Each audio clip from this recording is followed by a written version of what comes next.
Hey, der er fisk herovre. Godt, Frank. Yes! Ej, det er smut! Nej! Pis! Sådan!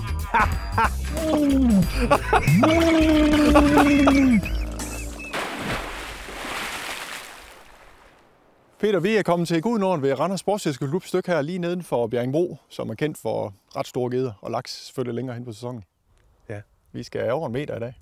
Vi har taget de lange hylder på, Ja, og vi ved, de er der. Ja. De er kæmpe store gedder. Vi ved, der er blevet fanget fisk langt over 10 kilo. Ja. Og der er blevet fanget flere af dem, og det er derfor, vi er rykket. Ja, lige præcis. Så Det bliver ikke nemt, fordi de er kolde, men altså får vi en, så er vi glade, ikke? ja, lige præcis. Og det skal være en gede over 1 meter. Yes, Det er dagens mål. lige præcis. Den tør vi godt at melde op allerede nu. Skal vi ikke komme i gang? Skal vi ikke bare se at få kastet? Jo. Vi begynder at nærme os derhen periode på året, hvor de begynder at trække på lavere vand for at gøre klar til at skulle gyde, skulle til at formere sig. Plus at vandet, det er nærmest kun 0 grader. Så deres stofskifte, det er bare helt i bund. Det vil sige, at de står og trykker sig ned i bunden. Og de har ikke brug for voldsomt meget føde. Men det er til trods af, at de er svære, så er de virkelig eftertragtede nu. De er store, de er fede, de er ved at være fyldt med rogn. Og de står her for at kunne snuppe et stort bytte, bruge lidt energi og kunne få i lang tid. Så vi tager kampen op og ser, om vi ikke kan fange en af de her kæmpe store, eftertragtede trofæfisk. Hey, der er fisk herovre. Godt, Frank. Er den stor? Den har lige spyttet igen. Jeg ser lige, om jeg kan få den til at tage igen. Det var godt nok hurtigt. Det jeg lige gør nu her med skallen her, det er, at en skalle dufter selvfølgelig naturligt. Men det her, det er sådan noget lidt ligesom powerbait, man kan bruge i Øresø. Så det her er noget, som Berkeley, som laver powerbait, har opfundet.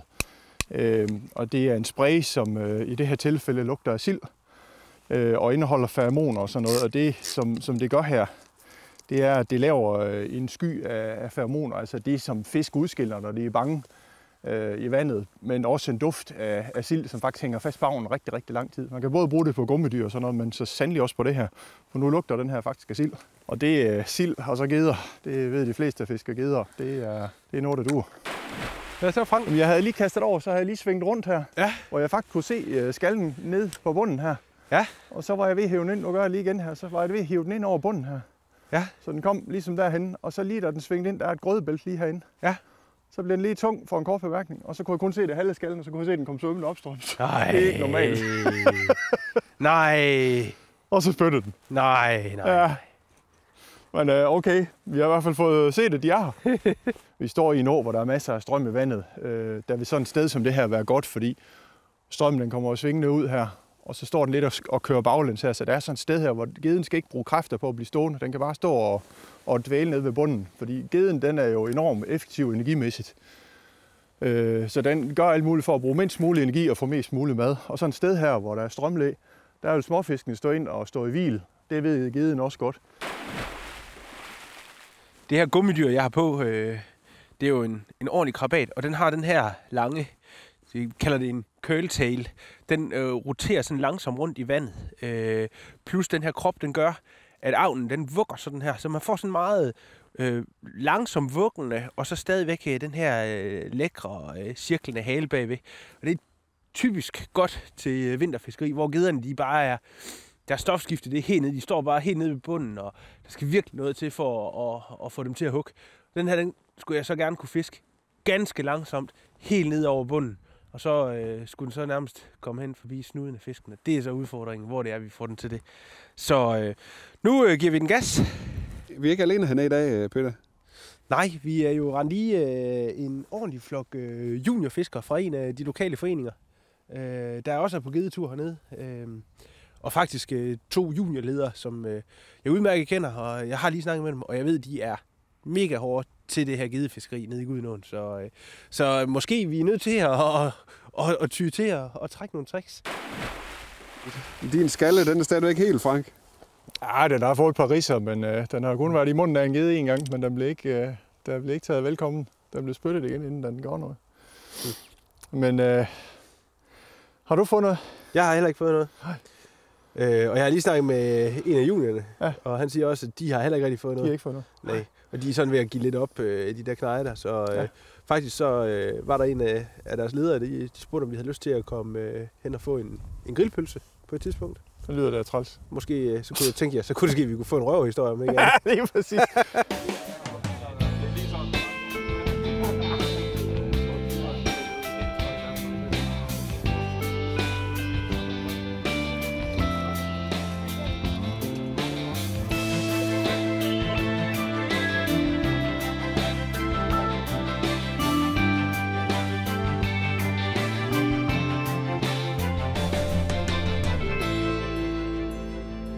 Nå, Frank, nu er vi kommet godt på den anden side af middag.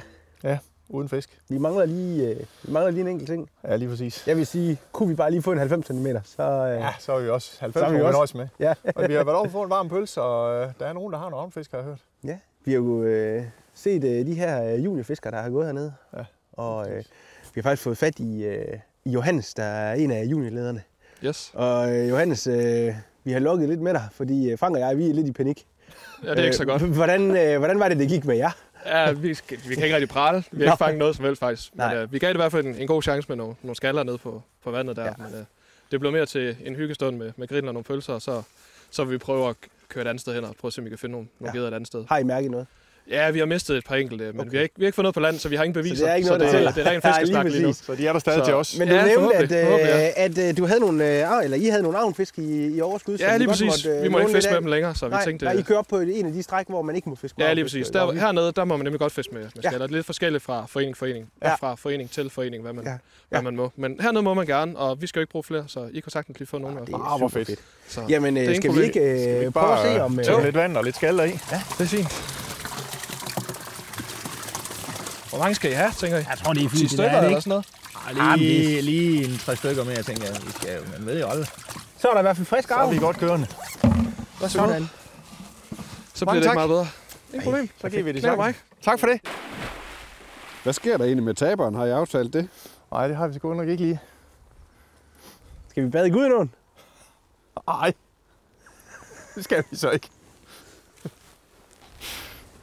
Og vi tænker lige over det. Det var da en god idé. Altså, det kunne også være, der er godt med vand og skaller i avnspanden. Sådan helt hovedet ned. Hovedet ned til avnfiskene? Ja. Kunne det ikke være sådan en dejlig 0-graders oplevelse? Og det er sådan en mellemting. Ja. Det er sgu ok. Så hovedet ned i spanden. Yep. Låget på.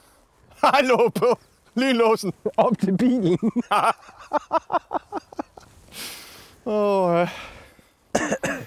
Frank han går altid lige op i gearne, sådan der kommer en konkurrence, så fiser han bare afsted. Yep, har jeg bare væk. Så er fløjet lige blevet hapset, og faktisk så smuttede skallen fra geden igen, og så kom den helt op i overfladen og tog den nu her. Og nu står den lige og gumler lidt på den. Nu prøver jeg at give et tilslag, så ser vi, om det lykkes det her. Ja. Ja. Yes. Yes! Ja, kommer. Ej, den smut!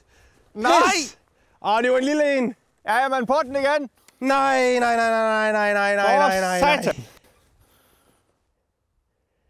Der kunne vi altså have fået Frank ned i spanden med hovedet. Så, nu er den der igen. Se! Nej, det er bunden, den sidder i. Ej, hvor var det bare ærgerligt, mand. Ja, det var mega ærgerligt. Typisk sådan en lidt for lille gede til den der avnfisk, ikke? Den hapser den, og så slipper skallen fra den, og så vælter den bare oven ud af vandet efter den til. Så det så godt ud. Den skal da bare hugge igen, skal den. Det er det, den skal. Jamen det er jo det der, man går og lusker lidt, og det fede ved flådfiskeri frem for gummiavn her, det er jo det, at man har mulighed for at fiske lidt andre steder. Altså et gummidyr, der vil jeg ikke kunne kaste ud, og så få den ned forbi sådan noget lumps noget som det der. Her kan man faktisk godt kaste skallen ud. Man kan gå og studere lidt grødebusker, og så få skallen til at arbejde sig ned imellem grøden og sådan nogle ting. Så man kan fiske sådan på, kan man sige, bagsiden af noget grøde, man normalt ikke vil kunne fiske på. Så det giver nogle helt unikke muligheder for at komme ned. Og så, altså, noget af det bedste, jeg ved overhovedet ved at fiske, det er at se en prop, der bare siger, det er simpelthen, Hvad gør vi nu, lille du? Altså min plan, den hedder, at jeg simpelthen flytter ind Der kommer et rigtig fedt hul lige på bagsiden af busken her, og så det hul der, hvor jeg mistede en. Og en af de 2 steder, tænker jeg, der sætter jeg mig simpelthen på min flade. Ja. Og parkerer det flot. Ja. For at... Og gøre et eller andet. Jamen lige præcis. I stedet for at gå aktivt. Fordi nogle dage, det virker det bare ikke, det der. Nej. Og der er et eller andet, der tyder på, at det kunne godt være en af de dage.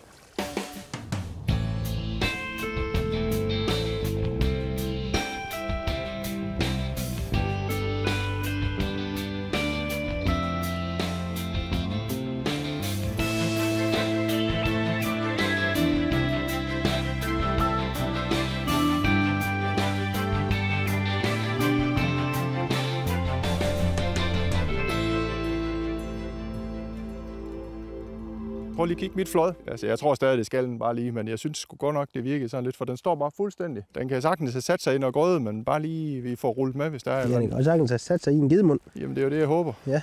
Sker der et eller andet, Frank? Jamen, jeg vidste sgu ikke rigtigt. Jeg blev lidt mistænkelig, fordi jeg lå den lige drive, og så den var før, der var den sådan, altså så tæt på død, som den nu kunne være. Så lige pludselig så kom den lige en halv meter nedstrøm, så trak den op og stillede den så der. Og så står den lige ikke også sådan der en gang imellem, men jeg tror, det skal den, men jeg tør simpelthen ikke, og du kan godt se det igen der. Prøv at se, Peter. Ja, skal jeg lige... Det virker fandme mistænkeligt, det her. Gør det det? Ja, nu virker det rigtig mistænkeligt. Nu røg proppen. Kom så, Frank. Hoha. Det her, det... Er det fisk? Ja, det er. Sådan. Ej, hvor er det godt. Det er sat mig nok. Det var godt, jeg ikke lige bare troede, det var skallen, det der. Skal vi prøve? Giv nu lidt tid. Ja, jeg ved ikke. Jeg tror altså godt, man kan komme ned og stå dernede. Der er en griber der, hvis der er. Den er tilpasset, så den ikke. Og du har, ja. Jeg kan godt lide allerede ved at snakke om, hvordan den skal landes. Du skal ikke... Nå. Ja, skal vi? Det der, det... Nu skal den. Det skal fandme være der. Er det fisk? Ja, god det så. Sådan! Kraftedeme ikke stå af. Nu skal den ikke stå af. Den skal ikke stå op i... Hold da op. Det er sgu en gede, du. Det er sgu en gede, Frank. Det skal ikke gøre dig! Den har sat sig. Nej. Den er fri. Okay. Jeg skal ikke ind i det der filetræer, det har jeg et eller andet med.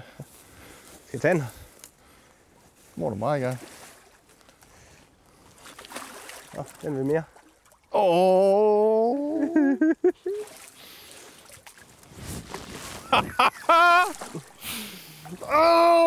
Du skal lige have den op nu. Yes! Yes! Yes! Yes! For satan, det er godt! Jeg er grov, så... Ja, det var kun i... Kan du lige tage en kniv, så jeg lige kommer til? Eller en taxa?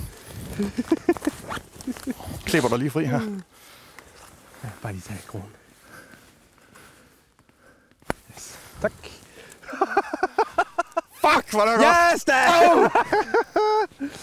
Hvor er det godt! Må nok sige, det her hold hårdt. Så skal vi lige have noget måtte til den og sådan noget her. Så vi deler lige med køerne. Øj, hvor er det godt, mand. Jamen, så slog tålmodige Frank jo til igen. Ja, nogle gange så... Prøv lige at se, vi er gået hele dagen og fisket aktivt, og så tager vi lige og dovner lidt, og så... Godt se. Jeg sætter lige krogen der. Ja, den tager han. Pas på, der sidder jo krog i stadig. Ja, det er fint. Den er god tyk. Ja, for søren da. Den er rigtig tyk. Ej, hvor er den fin, mand. Det her, det er jo i forhold til en afkrogen småt, kan man sige. Den her, den ligger jo i tasken og fylder ingenting. Sørg for fisken, den er fugtig, ikke også? Ja. Og så kan du gå en hel dag. Hold kæft, hvor er det godt. Så sidder lige så fint her. Lister lige ind under gælderne.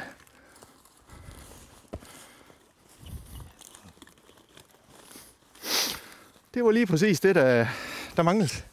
Sådan der.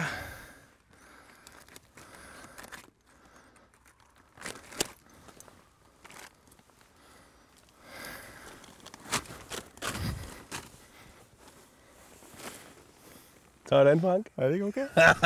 Den er flot, hva'? Den er fandme fin. Fed vintergede, ikke? Det er rigtig fint. Omkring de 80, tænker du ikke det? Ja, det er nok sådan noget. Skal jeg finde en målbånd? Det er tommer, så den, bare hvis du siger 29 cm, det duer bare ikke det der. 76 stykker. Ja, 77. Skal vi give en 77? Bare for... Det kan vi godt. Fordi vi er lystfiskere. Kun fordi vi er løsfiskere. Skal jeg holde den, så kan du tage et billede? Nej, jeg synes jo, det er okay. Du må godt fyre. Kan du få halen lidt frem?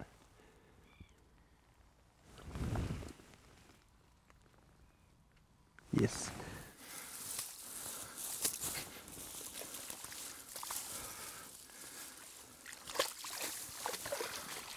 Afsted det går.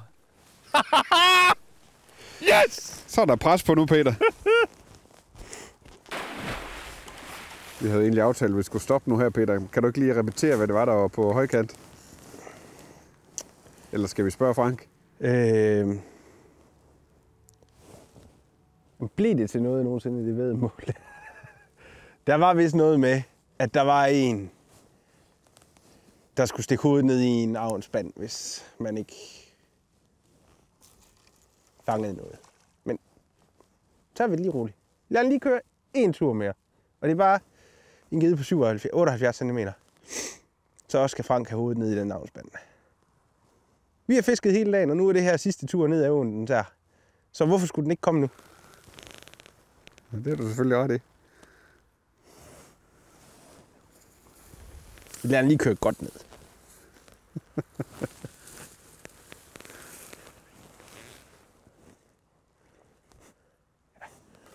Den kører sgu fint der. Den tror jeg lige, vi giver den lige lidt længere. Jeg har lige mindet ham om, hvad klokken er. Ja, præcis. Og jeg har lige kigget. Jeg var lidt bange for, om der ikke var mere vand i, men der er heldigvis lidt endnu. Ja, der er stadig lidt vand. Det er godt nok ikke helt rent, men det må man jo tage med, når man ikke er så god til at fange fisk, tænker jeg. Ja, det tror jeg også, Peter er ligeglad med. Ja, det betyder ikke noget for ham. Nej. Men altså, han har taget sidste kast, der har han taget 3-4-5 gange nu, så det er godt være, at du skal minde ham om, at det er slut snart. Friis, er du snart ved at være færdig med konkurrencen? Der er utrolig dårlig forbindelse. Kan du ikke lige gentage? Nå. Det var eddermame en dejlig dag at gå ved åen. Det var det. det. Her i eftermiddag, det er et fantastisk vejr, vi har haft. Lige præcis. Ja. Turen har været skøn. Ja, og du har været heldig. Ja, sådan kan man da selvfølgelig vælge at fortælle. Nej, Frank, jeg synes, du har været dygtig. Du var snedig. Altså, vi har begge to kæmpet den hårde kamp i dag, må man sige. Og vi har begge to haft chancen. Ja. Du to. Og det skal jo siges, at bare for at vi lige kan undskylde lidt og sådan noget, sige, vi så dårlige er vi heller ikke. Vi har faktisk, der har jo været 10 juniorer og fisk igennem det her før os. Som ikke fangede Og der noget. har gået mange på strækket og fisket før os. Og de har heller ikke fanget noget. Lige præcis. Så det er ikke fordi, vi er dårlige. Det vil vi i hvert fald ikke indrømme.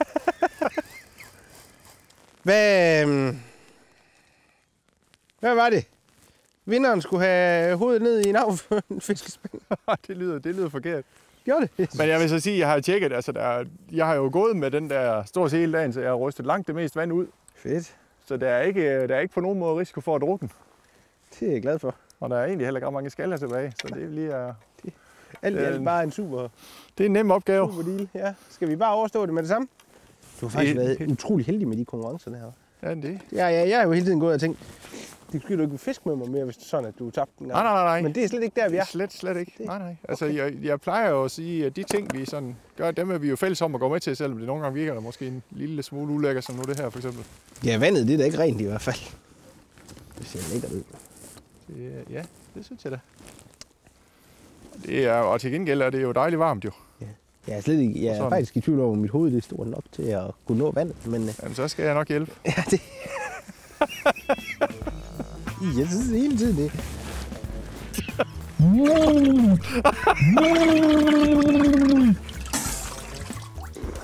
Fy for helvede.